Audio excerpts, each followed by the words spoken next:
नमस्कार. हेमंत ऋतू सुरू झाला आणि त्यामुळे आपण आता आरोग्याच्या दृष्टीने काय-काय करता येईल आणि कुठल्या गोष्टी आपल्याला नक्की करायला पाहिजेत, या दृष्टीने आपण थोडं पाहतोय. हेमंत ऋतू सुरू झाल्यानंतर पहिली गोष्ट जाणवते ते म्हणजे हवेतला गारवा. तो नुसताच गारवा हा थंडपणा घेऊन येत नाही, तर त्याच्याबरोबर कोरडेपणा येतो.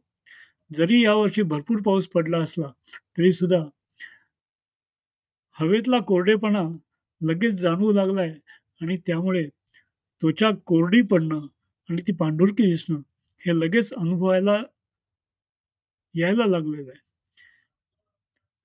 आणि त्यामुळे आपण दिवाळीच्या वेळेला आपण जे अभ्यंग करत होतो, ते तेव्हा का करायचं? तर त्यावेळेला ती गंमत म्हणून आपण करतो, एक रूढी म्हणून करतो, एक विधी म्हणून करतो. पण तो आता नित्यविधी, रोजच्या रोज करण्याची गोष्ट आपल्याला आपल्या ह्या हेमंत ऋतूमध्ये करायला पाहिजे. शिशिर ऋतूमध्येही करायला पाहिजे. किंबहुना अंगाला तेल लावणं, ही गोष्ट नित्यविधी किंवा दिनचर्येमध्ये अंतर्भूत केली आहे, याचाच अर्थ ती रोज करण्याची गोष्ट आहे. ती फक्त थंडी आली म्हणून करा, असं नाहीये. पण यावर्षी मला थोडंसं वेगळं अनुभवायला मिळतंय, ते म्हणजे यावर्षी लोक आम्ही क्रीम लावतोय आणि तरीही त्वचेची खाज येणं, पांढरेपणा येणं थांबत नाहीये. अशा प्रकारची तक्रार घेऊन येणारं आम्हाला जाणवत आहे. आणि त्याचं मुख्य कारण आहे, की अंगाला तेल लावणं आणि एक मिनिट. बाजारात असणारी वेगवेगळी क्रीम्स, जी तुमची त्वचा सॉफ्ट ठेवण्यासाठी मदत करते. अशी जी क्रीम्स आहेत, ती आणि तेलं यांच्यामध्ये मूलभूत फरक आहे.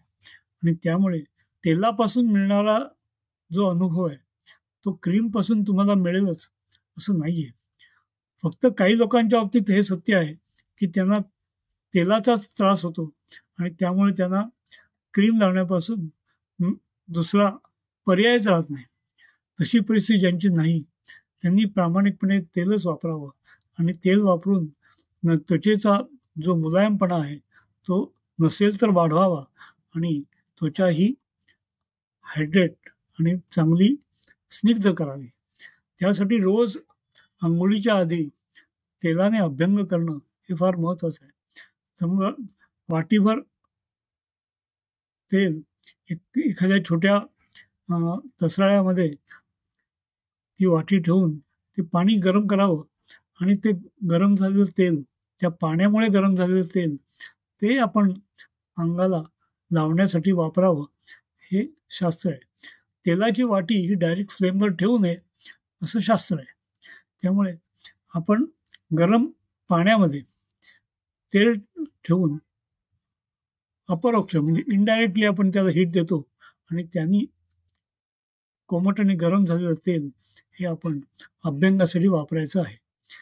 याच्यासाठी अर्थातच खोबऱ्याचं तेल, तिळाचं तेल आणि वेगवेगळी तेलं जी बाजारात उपलब्ध आहेत, त्यांचा उपयोग करता येतो. आता कमर्शियल प्रिपरेशन जी आहेत,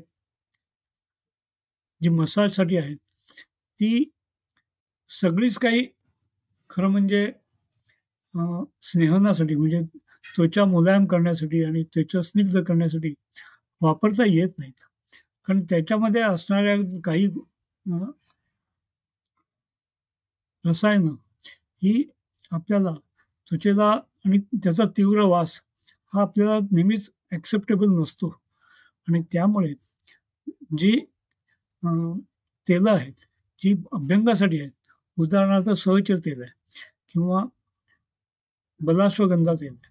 अशा प्रकारची जी तेलं आहेत, ही बाजारातनं आणून ती या पद्धतीने वापरली, तर त्याचा जो परिणाम आहे, तो खूप वेगळा आहे हे तुमच्या लक्षात येईल. खोबऱ्याचं तेल वापरायचं नाही का? वापरा ना, नक्कीच वापरा. पण ते चांगलं असायला पाहिजे. बाजारात मिळणारं खोबऱ्याचं तेल त्याला जरी खोबऱ्याचं तेलाचा वास येत असला, तरी ते खोबऱ्याचं तेल हल्ली थंडीत गोठत नाही ही साधी गोष्ट जर लक्षात आली, तर मला काही वेळेस शंका येते, की त्या तेला तेलावर एवढे प्रक्रिया केली गेलेली आहे, की ते तेल स्वतःचा गुणधर्म विसरलंय आणि त्यामुळे हे तेल तुमचं त्वचा कशी काय स्निग्ध करेल, याबद्दल मला प्रश्न आहे.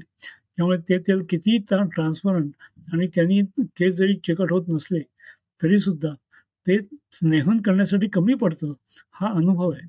त्यामुळे योग्य तेलाचा वापर करा. चांगली खोबऱ्याची तेलही मिळतात. कच्च्या घाणीचं तेल वापरा आणि कोल्ड प्रेस ज्याला म्हणतात, अशा प्रकारचं तेल वापरा. त्यातून फायदा होईल. त्वचा, तुमचे केस हे पुन्हा तजेलदार होतील. थोडं चिकट वाटेल, पण त्यांनी अ, त्या केसांचं आणि त्वचेचं भलं होईल आणि तुमची कांती, प्रभा सुधारेल. तुमच्या त्वचेला व्रण होणार नाहीत. व्रण झाले किंवा मार लागला, घाव लागला, तरीसुद्धा ते लवकर भरून येतील. ह्या सगळ्या गोष्टी तेलामुळे केलेल्या स्नेहनामुळे होतात. त्या क्रीमच्या तेलामुळे, क्रीमच्या स्नेहनामुळे नाही होत. हे सत्य आहे, जे आम्ही वर्षानुवर्ष अनुभवलं आहे. तर ते आम्ही तुम्हाला सांगायचा प्रयत्न करतोय. तर नक्की लाभ घ्या. हे चॅनल लाईक करा, शेअर करा आणि सबस्क्राईबही करा. जय जय रघुवीर समर्थ.